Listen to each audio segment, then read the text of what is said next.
ترکیه د څه لپاره د کابل هوایي ډګر مسؤلیت غواړي؟ د ترکیه او پاکستان پټ او غټ پلان افشا شو. جزئیات په دې ویډیو کې را سره وګورئ او چینل سبسکرایب کړئ. السلام علیکم لیدونکو، ستړي مه شئ.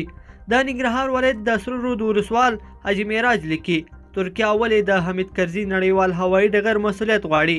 په اصل کې دغه غوښتنه د پاکستان ده. پاکستان پوهیږي که مستقیما دا غوښتنه وکړي افغانان یې ورسره نه مني، نو له همدې امله د ترکیې په وسیله چې پاکستان سره نږدې سیاسي اړیکې لري غواړي دا ځای خپل کړي.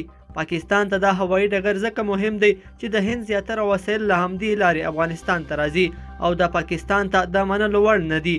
د ایران بندر عباس او نورې لارې ځکه خوندي نه دي چې هلته سمندر کې زیات امریکایي قواوې مستقر دي. پاکستان غواړي دا هوایي ډګر تر خپل کنټرول لاندې راولي څو د ضرورت په وخت کې هغه کسان چې د دوی ټارګټ دي ایثار او د تیر په څیر انتقام ترېنه واخلي.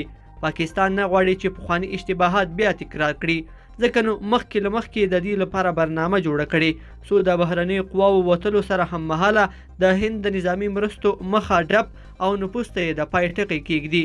لوبه ډیره خطرناکه ده، هیڅ چاته باید د دې هوایي ډګر مسؤلیت ورنه کړی شي. که چیرې دا سودا وشوله نو افغانستان به د یو غلام شي. دلته د ملت غږ ته اړتیا ده چې د دې لوبې مخه ونیول شي.